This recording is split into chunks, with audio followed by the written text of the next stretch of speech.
do in this video is go through all of the rest of those different properties on the trends chart and fill them in. So we'll go over the definition and then the trend with the explanation. Keep in mind that generally, as you go across a period, you're going to talk about effective nuclear charge, or ZEF. As you go down a group, you're going to talk about distance from the nucleus. So those are the explanations that you will use when you're writing these types of answers. So we're going to start by talking about atomic size, and it might seem really obvious, and it kind of is. The definition is a size of an atom. However, it is more involved than that because the atom doesn't have a definitive edge, meaning it's not a clear-cut line where it ends because we have these clouds, electron clouds. So what they will do is bond two nuclei, and then you can, because nuclei are so dense, you can measure the distance between the nuclei and then take 1/2 of that. So that's the bond radius. So for our chart, for atomic size, you can write the size of the atom. And then you can also write bond radius in parentheses to remind you. So if you hear atomic radius, bond radius, atomic size, they're all the same.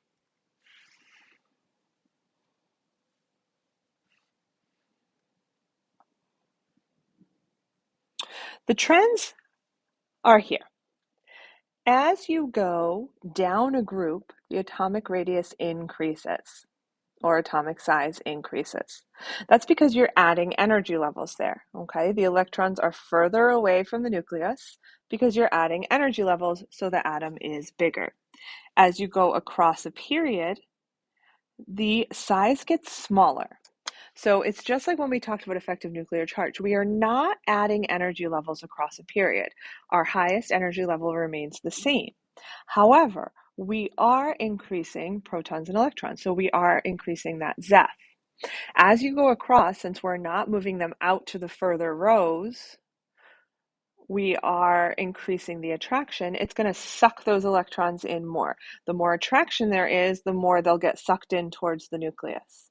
When that happens, when they're pulled more in, the size goes down.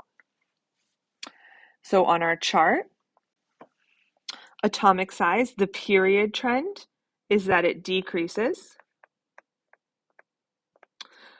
And you can summarize that however you want. You can write because we're not adding energy levels, but attraction increases. This is kind of a small box, so I'm just going to write because attraction increases and pulls electrons in.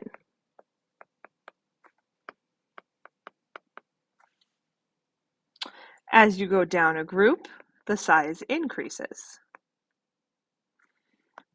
because we are adding more energy levels.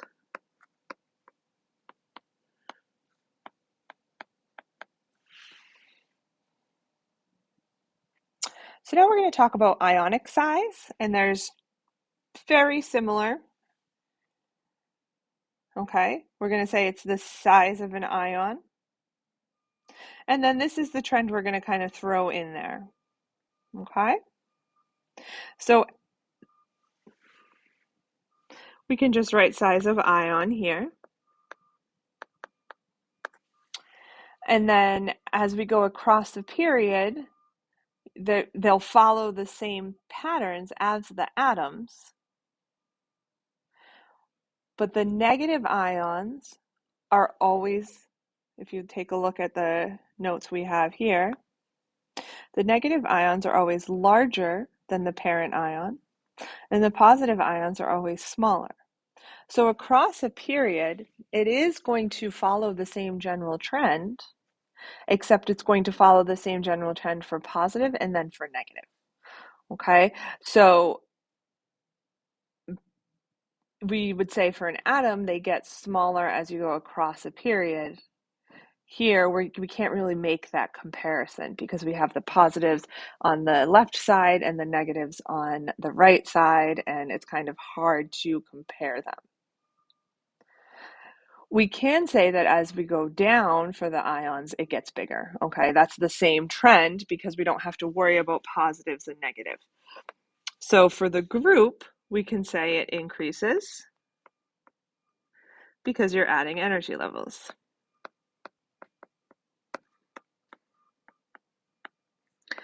And then for the period, again, we don't have anything that kind of fits nicely and discreetly into this box. So what I'm going to say is negative, always bigger than parent,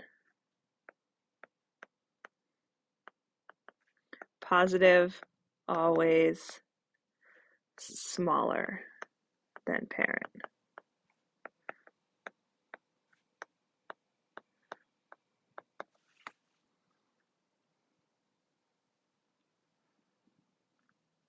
So that takes us to these three new properties that you probably haven't heard of before.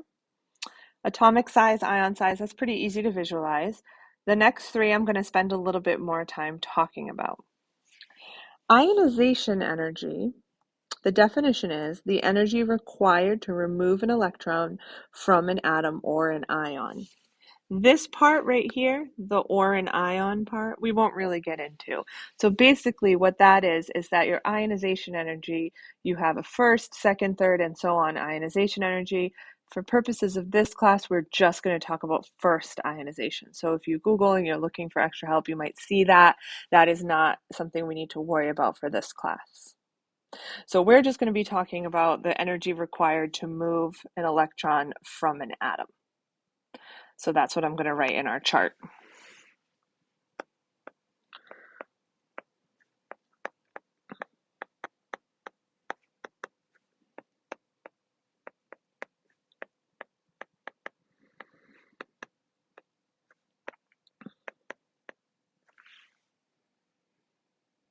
And we can talk about the trends. As you go down a group, it gets easier to remove an electron.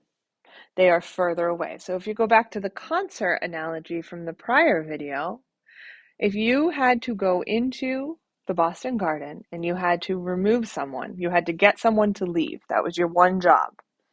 And then you would get paid $1,000. All you had to do was get one person to walk out that door. You wouldn't go to the person in the front row. You would go to the person in the last row. Who's more likely to walk out the door? Not the person who has front, second, third row tickets, but the person that's all the way in the back. They might want to leave for whatever reason. You could probably give them an incentive to go. The further away an electron is from the nucleus, the easier it is to remove it, the less energy and effort it's going to take to remove it. So as you go down a group, because the electrons are further away from the nucleus, they require less energy to remove them. As you go across a period, remember for the period trend, we're always going to talk about ZEF, or effective nuclear charge. We're not going to talk about distance, even though it seems like you could say, oh, well, across a period, the atom's smaller, so it's harder. But the atoms are smaller because the ZEF is bigger. So we're going to go even further back and say, because there's more attraction to the nucleus, it's going to be harder to pull off those electrons, right? So think about it as the magnet analogy. If you have a bigger magnet and something stuck to it, it's a lot harder to get it off than if you have a little tiny magnet. You can just pull off whatever it is stuck, okay? So the stronger the attraction, the harder it will be to get off those electrons. And that means that it's going to require more energy. So across a period, ionization energy is going to increase because ZEF increases,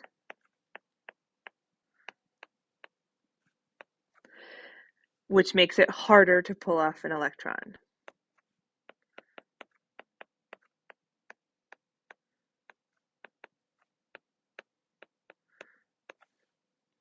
As you go down a group, the ionization energy decreases because electrons are further away.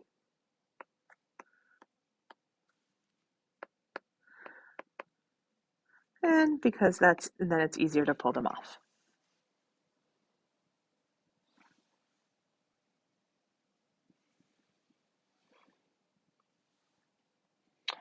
Next thing we're going to talk about is electron affinity, which is kind of the opposite a little bit.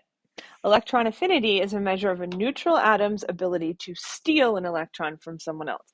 So in ionization energy, someone is pulling off an electron. In electron affinity, the atom is stealing it for someone else.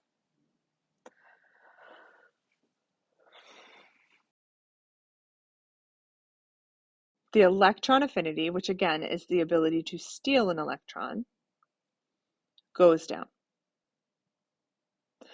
And that's because those electrons are further away.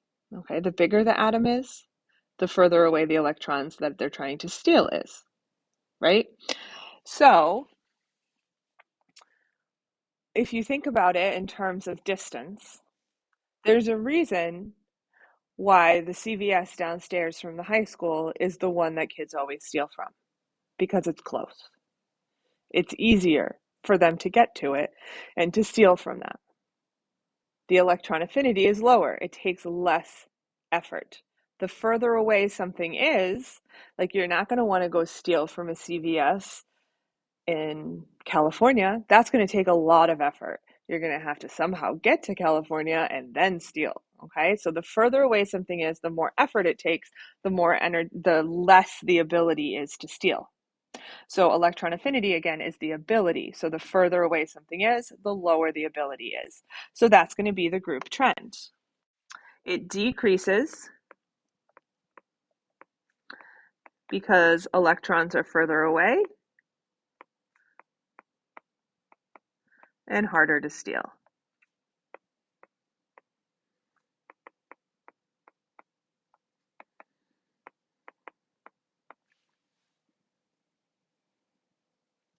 Now, across a period, the opposite is going to happen.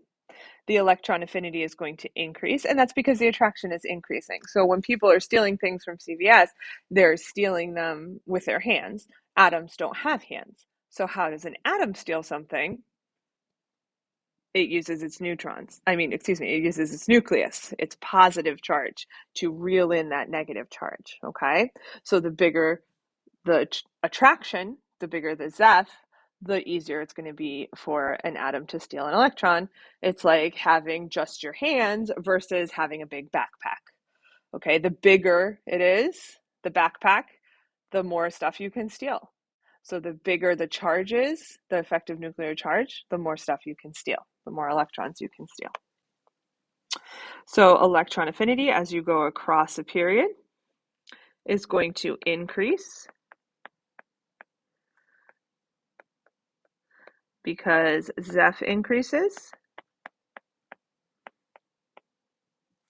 So an atom can more easily steal.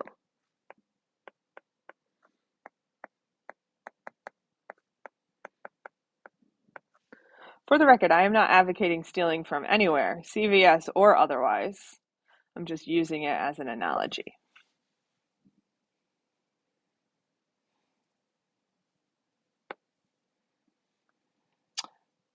The last new term that we're going to use is actually going to be the most important one in our next unit, electronegativity. Electronegativity is the measure of the ability of an atom in a covalent compound to attract electrons. So the last two we talked about were ions. Ionization energy, you're taking a full electron off. Electron affinity, the atom is stealing a full electron. Electronegativity is when atoms are shared, those covalent compounds. Even though they are shared, they are not shared equally. One atom will pull on the shared electrons more, just like in a tug of war, like right before the end, when one team has more of the rope. Okay, it's the same basic idea. So we're going to have an increase in electronegativity as attraction goes. So it's a lot like electron affinity. That's going to be very similar, except instead of stealing an entire electron, it's just pulling more of them, pulling it closer to it. The atom. The atom is pulling the electrons closer. Okay, so the idea here is the same thing. It's just not a full theft. So as we fill in our definition first, measure of an atom's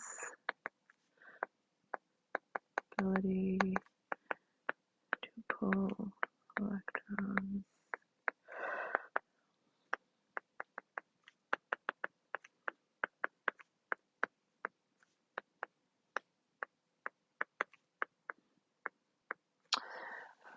And then the explanations are very similar. As you go across a period, it increases because Zeph increases. So atoms can pull more easily.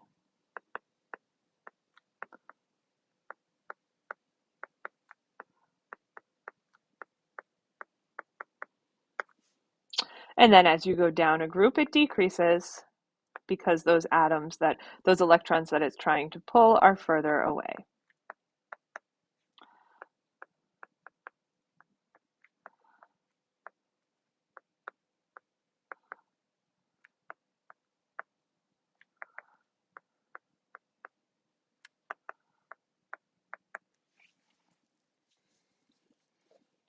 Our last one is a word you've probably heard before, reactivity. Reactivity, pretty straightforward definition. Tendency of a substance to undergo a chemical reaction. Tendency of a substance to react. It depends on the electron configuration, okay? The fewer electrons an atom needs to gain or lose to fill its shell, which we've talked about before, the more reactive it is. So if you have one electron to lose, like the elements of 1A, or you have one electron to gain, like the halogens, you're going to be more reactive than elements that have 2 or 3 electrons to move. And that's because it requires the same amount of energy to move an electron, to move it around, and you need to have 2 or 3, and that requires more energy.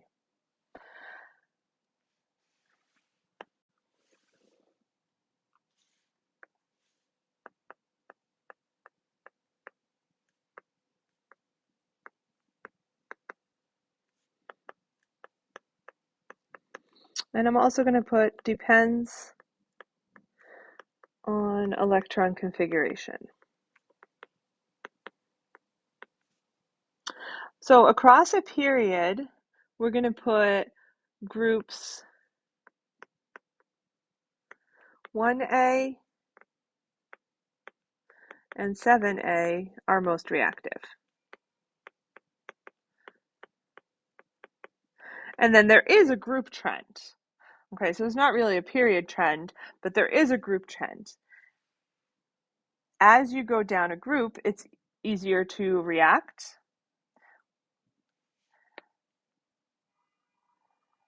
And that tends to be because the electrons are easier to move because they're further away.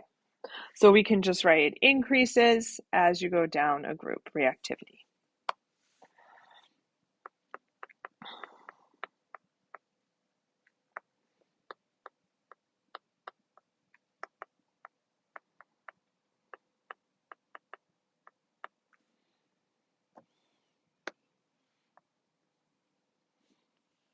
And then, of course, noble gases are the least reactive because they already have their full outer shells. They don't need to bond. All right, that's it for this video.